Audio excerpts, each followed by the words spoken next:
గాయత్రి వంటింటికి స్వాగతం. ఇక్కడ నేను చూపించబోయే వంటని మీరు కూడా చేసి మీ ఫ్యామిలీ మెంబర్స్తో రుచి చూసి ఎంజాయ్ చేస్తారని ఆశిస్తాను. ఈ వంటలపై మీ అభిప్రాయాలు, ప్రశ్నలు నాకు gayatri@gayatrivantillu.com ద్వారా తెలియపరచగలరు. గాయత్రి వంటింట్లో ఈరోజు టమాటా ఉప్మా తయారు చేయడం నేర్చుకుందాం. దీనికి కావలసిన పదార్థాలు ఏమిటో చూద్దాం. బొంబాయి రవ్వ 1 కప్పు, ఇక్కడ నేను 100 ml కప్పు తీసుకున్నాను. అదే కప్పుతో 3 కప్పుల నీళ్లు. టమాటాలు 250 గ్రాములు. ఉల్లిపాయ 1, పచ్చిమిరపకాయలు 4 లేదా 6, అల్లం చిన్న ముక్క, కరివేపాకు కొద్దిగా, మినప్పప్పు 2 టీ స్పూన్లు, మెంతులు 3 గింజలు, పులుపున్న చోటల్లా మెంతులు పడతాయన్నమాట. ఆవాలు 1 టీ స్పూను, జీలకర్ర 1/2 టీ స్పూను, పసుపు 1/8 టీ స్పూను, ఉప్పు రుచికి తగినంత, నెయ్యి 1 టీ స్పూను, నూనె 9 టీ స్పూన్లు, జీడిపప్పులు 1.5 టేబుల్ స్పూన్లు. ఈ ఉప్మా తయారు చేసుకునే ముందు చేసుకోబోయే ప్రిపరేషన్స్ని చూద్దాం. ముందుగా టమాటాలని తీసుకుని శుభ్రంగా కడిగి వాటిని చిన్న చిన్న ముక్కలుగా కట్ చేసుకుని పక్కన ఉంచుకోండి.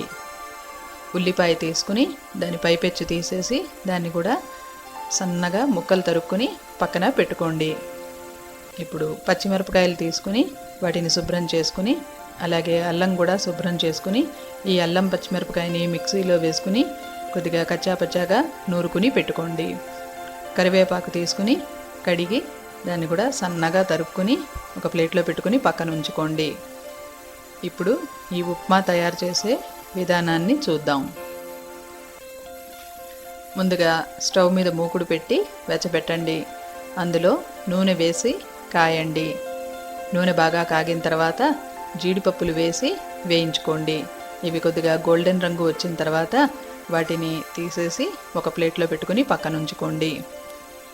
ఇప్పుడు ఆ మిగిలిన నూనెలో ముందుగా మెంతులు వేయండి. ఆ తర్వాత మినపప్పు కూడా వేసి వేయించుకోండి. ఇవి 2 బాగా వేగిన తర్వాత దీంట్లో ఆవాలు వేసుకోండి. అలాగే జీలకర్ర కూడా వేసి బాగా ఫ్రై చేసుకోండి. ఇవన్నీ బాగా ఫ్రై అయిన తర్వాత దీంట్లో కరివేపాకు వేసుకోండి. అలాగే ఈ తొక్కి ఉంచుకున్న అల్లం పచ్చిమిరపకాయ ముద్దను కూడా ఇందులో వేసి బాగా ఫ్రై చేసుకోండి. ఇప్పుడు ఇందులో పసుపు వేసి కలపండి.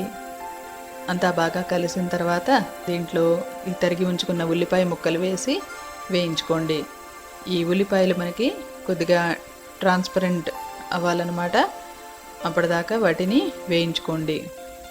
ఈ రకంగా ఈ ఉల్లిపాయలంతా వేగిన తర్వాత దీంట్లో ఈ తరిగి ఉంచుకున్న టమాటా ముక్కలు వేసి బాగా కలపండి.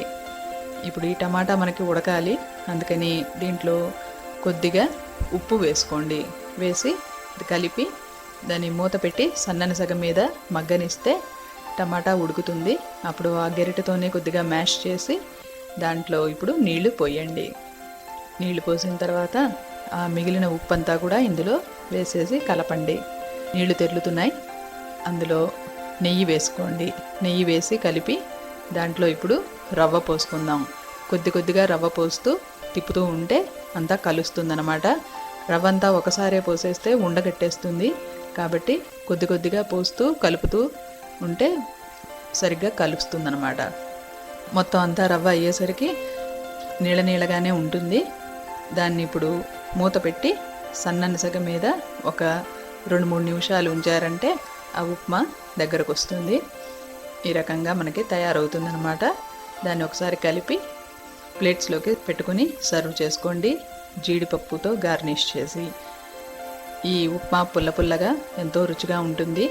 దీన్ని ఈ మూవీ క్లిప్ ద్వారా చూసి మీరు కూడా తయారు చేయటం నేర్చుకుని తిని ఆనందిస్తారని ఆశిస్తాను.